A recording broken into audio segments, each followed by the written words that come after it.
Thank you for joining us for our online text bank training session. My name is Jasmine and I am an organizer with Yes on Proposition 16. So let's get started. This is a quick overview of what today's training will be focused on. What is Proposition 16? What is a text bank and why it's important? The difference between a volunteer and a host, volunteer resources, and using through text to communicate with California voters, and next steps for after this training. Really quickly, and I'm sure most of you, if you're watching this, already know what Proposition 16 is, but we'll just do a quick overview. Current law in California prevents our elected leaders from taking targeted action to fight discrimination based on race and gender. Voting yes on Proposition 16 would reverse the ban on equal opportunity policies like affirmative action so that elected leaders can design programs that provide good jobs, better wages, and access to great schools for all Californians. What is a text bank and why do we text? Given the fact that we're all stuck at home right now, hopefully, we are all connected to our computers, our iPads, our cell phones. Research has been done that text messages have a 95% open rate in comparison to a 20% open rate for emails in reference to being contacted by a campaign. So texting California registered voters is very, very critical and efficient way to communicate with them about our campaign's message.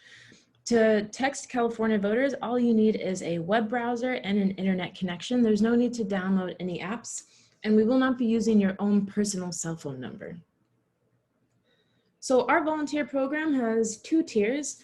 A general volunteer is someone like yourself right now who's attending our virtual volunteer text bank training. You will sign up for a volunteer shift based off of availability. We'll be sending you a text bank shift registration link right after this training.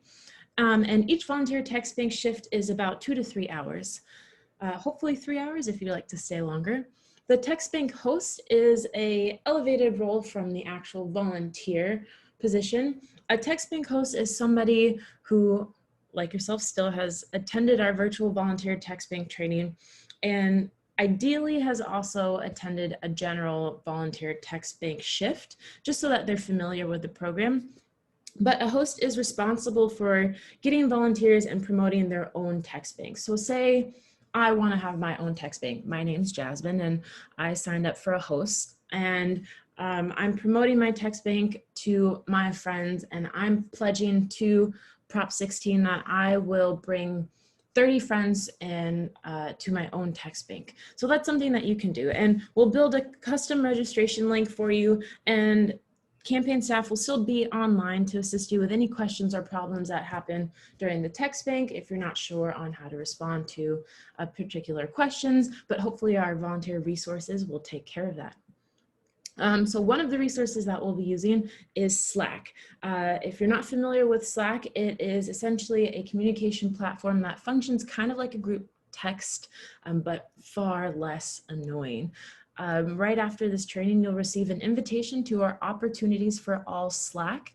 It'll say opportunities number 4 all. .slack.com.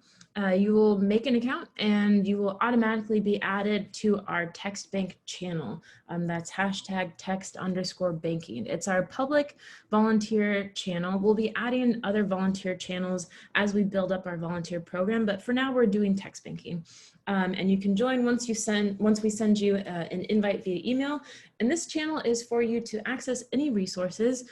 I'll get more into that, but the resources will live in the channel for easy access during the trainings, and you can type questions in there and we'll respond in real time as you're texting volunteers during your text bank shift. You can also communicate with other volunteers, share fun responses, and troubleshoot on the spot.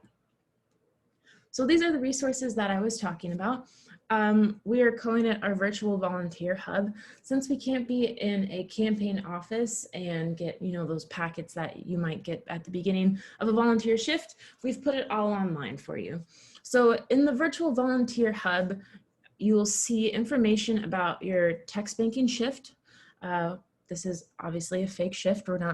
It's not August 22nd anymore, and 8 p.m. is kind of late for a start, but it'll have your host's name, assuming that this is a hosted text bank, or it might just be led by your text bank volunteer organizers, which would be Monica or myself, and a list of volunteers and emails of the people that you'll be texting with today virtually.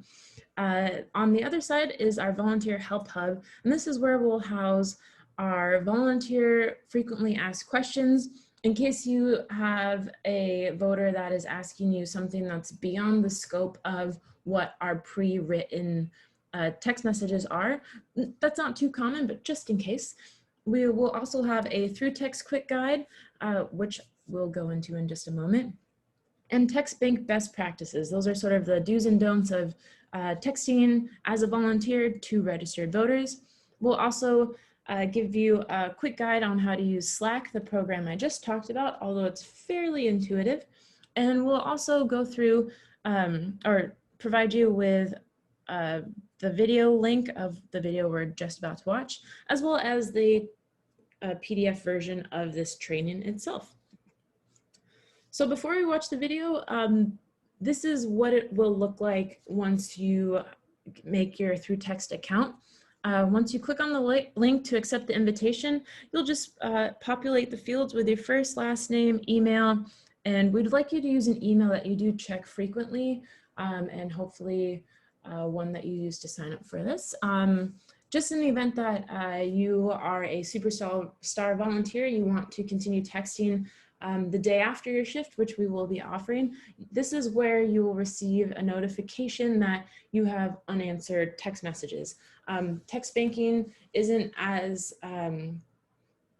let's say, it's not as in real time as phone banking. So you send out your initial introductory texts, and it might be a little bit before you receive a reply. So we want to make sure that we communicate with all voters and we don't forget about them, even though the text bank shift has ended. When you first log in, this is what it will look like. There's no active assignments until just the beginning of your shift. We love that you're probably eager to get started, but we'd like you to hold off on texting anybody just until the beginning of your shift. When you do have an assignment, this is exactly what it will look like. The name of the assignment will be there. It's usually going to be something kind of wonky. That's just on our end. That's the universe that we've pulled from, and universe really just means targeted numbers of California voters that we'd like to talk to today. Once you are in the first assignment, this is what your screen will look like. You will click the Request Conversations button, the pink one on the bottom left of the screen, and that will populate your the blue column on the left side with numbers to text. So we're going to watch a quick little video on what a little bit of that looks like.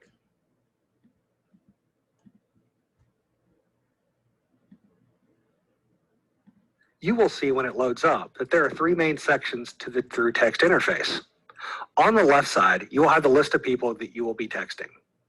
The middle is where your conversations are going to take place, and it includes the message content box where you can type what you want to say to your contacts. Over on the right-hand side, you'll see the information about your campaign assignment. This is where your testing administrators will share information about your assignment.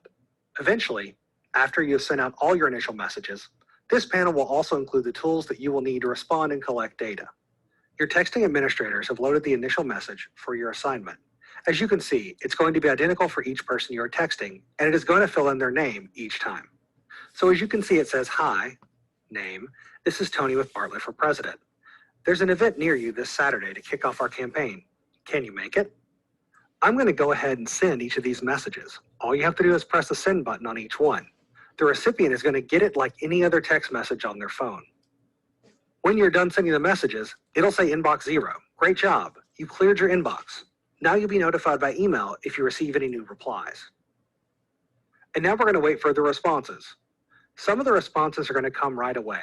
Some might come in an hour, and sometimes recipients don't respond for even a whole day. So here we have our first responses. You have the ability to sort them by status, activity, or name. It's really up to you and your preference. You can see over here on the right, our tools have shown up. The information we saw before is now a tab on the far right, And we have two new tabs for surveys and replies. The surveys tab houses our survey questions, which is how you record data. The replies tab is where we have our saved replies. There are two types of saved replies for you to use. There are the recommended replies, which are written by your admins, and there are my replies, which are the ones written by you. Within those two types of replies, there are two more.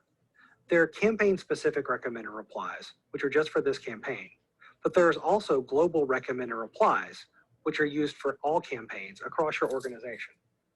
If you click on the reply one time, it will show you what it says. Above the message content box, you can see that the opt-out and archive buttons have appeared. We'll talk about what those do in a minute. On the left side, you can see that there are some blue dots showing up by people's names. This means that they have a message that hasn't been responded to. Let's look at Joan's response so I can show you how to respond and record data. Joan has said, "Sure, what time is it at?" So first things first, we're going to record her response as a yes in the surveys tab. Then I'm going to go click over to my replies tab and see that I have one for people who say yes. After I click on it, you'll see that it gives her the information for the event. To use this recommended reply, I can either click the message that I dropped down or I can click the plus sign here. As you get moving along and are more familiar with the replies, you can avoid the drop down and just click the plus sign. Once you do that, you'll see that it has dropped down the reply into the message content box. You want to make sure it looks good and then you can click send. Once you do that, you'll see that Joan's name has dropped down to the bottom and the blue dot has gone away. So Catherine has said that she is interested, but would like more details. We record her as a maybe to start and then jump over to replies. The yes option seems like it will work for the most part, but it needs a little bit of tweaking. If we select it and put it into the message box, we can then edit the last part to say, "Will we see you there?" rather than "see you there." And then we can send her our new message. Now let's look at the one for Daniel. Daniel says, "I can't make it. Is there anything else I can do to help?" So I'll collect his response in surveys as a no, and I'll also check him off as yes on future events, as he seems like someone who is interested in helping out in the future. I can then go over to my replies. I see that I have two different no responses that I can use, but based on Daniel's question about helping out in other ways, the future events response seems like it would be a good fit. Dropping it down, we can see that it says that we will make sure he is on the list for future events, and that seems like a good response, so we'll click the plus and use it. With Emily's response, it says, "You have the wrong number. Can you take me off your list?" Now this is going to happen, especially because we are texting a lot of people. The way you handle this is with the opt-out button. I'm going to click opt-out. Also, you'll see that I have the option here of sending Emily a message at the same time as opting her out. In this case, the message would say, "So sorry about that. We'll take you off the list right now. I hope you have a great rest of your day." We recommend that you send someone a message when opting them out, but in some cases where it doesn't seem appropriate or the person might not appreciate it, you can uncheck the box here and it will take that away. I'm going to click submit to finalize this opt-out. It's really important that you complete the opt-out by submitting. By opting out, it means that Emily is not going to get any more messages from your organization. And you can see that her name got removed from the contact list on the left. Now we can see that Catherine has written us back. She says, "Great, I'm in. Can I bring a friend?" First, we can go into the surveys and switch her from a maybe to a yes. Then we can go over to replies. I don't have a great response already written by the admins, so I have a couple options here. One, I can write a one-off response in the message content box. Or two, if I anticipate that I might get this question again, I can write my own save reply. To do this, go to Add a Custom Reply. I can then select if I want this to be just for this campaign or a global reply across all the campaigns that I might work on, if I feel it's an answer to a common question. In this case, the question is about why they should vote for Measure Z, so I'm going to keep it as a campaign save reply. Then I'm going to give it a title. Let's call it Bring a Friend Reply, and in the body section here, I'm going to say, of course, the more the merrier. Now I'll click Save. That's my own save reply that I can use, and I can send it here in my replies dropdown. I can click the plus sign and send that off to Catherine. Now, let's say that I'm done with the conversation. Let's look at Joan's conversation again. She said she's coming to our event. I've replied with the event details, and I've recorded all the data. Now I want to keep my queue clean, so I'm only dealing with active conversations, so I'm going to use the archive button. By clicking the archive button, it's going to remove this conversation from my queue. Now don't worry, if Joan replies back, the conversation will reappear back into my queue. But for right now, it lets me just focus on active conversations. Now let's talk about the device you'll use to access your ThruText assignments. As you can tell from the video, our layout is designed around desktop or laptop computers. But don't worry, you can use a phone or tablet to complete your assignments as well. ThruText can be used on any phone or tablet device, either iOS or Android. Everything will be there, just a little shrunken down. You just use your device's web browser, no need to download an app. So those are the basics of sending messages in ThruText. Good luck and happy texting.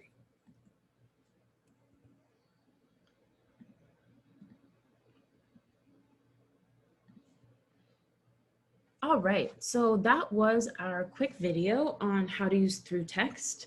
And we're next going to just highlight a few of our most important features for using ThruText that we think volunteers usually would like a little bit more information on.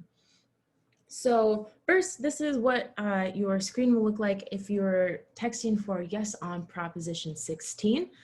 The survey side is a little bit different just because we want to capture a little bit more information on volunteers. So you will have the first section A, you will fill out if they are pledging to vote yes on Prop 16. Section B will be whether or not they would like to volunteer. And section C is non-contact flags. If you have the time and feel so inclined, this would be something that we will go over in the opt-out feature, but say someone says this is not Danielle, or this is the wrong number, etc., you would click that. So we're going to highlight really quickly the opting out feature. This is going to happen when someone replies stop or remove me from the list. They cover this in the video, but just a quick refresh. You'll click the opt-out button right there where the pink arrow is pointing to. And to complete the opt-out, make sure that you click submit. You can send a message if you would like to personalize it, say, sorry about that, we'll take you off the list, have a great day. Or if they just reply stop because they think you are a robot, go ahead and delete that message, uncheck the box and hit submit. This will opt the person out. Next, we like to go over adding custom responses. This is a scenario where using the volunteer frequently asked questions will come in handy. So we don't have a pre-populated response for, can I bring a friend? So this is where you'd probably want to add a custom reply, and you can save it if you think that you are, and hopefully you are, going to volunteer for us again. This is your profile, so any of the custom replies that you save will also be saved here for you to use again. So you'll add it, click on add a custom reply.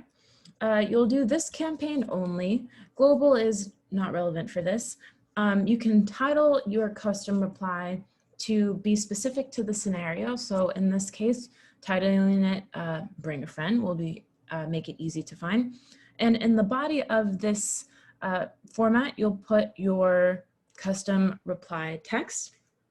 Click save, and there you go. That's how you keep your, sorry, I'll go back, your custom replies. If you hit save, it'll function the same way as all of the other pre-populated replies. You just click the plus button and it will go down into the start typing here text box.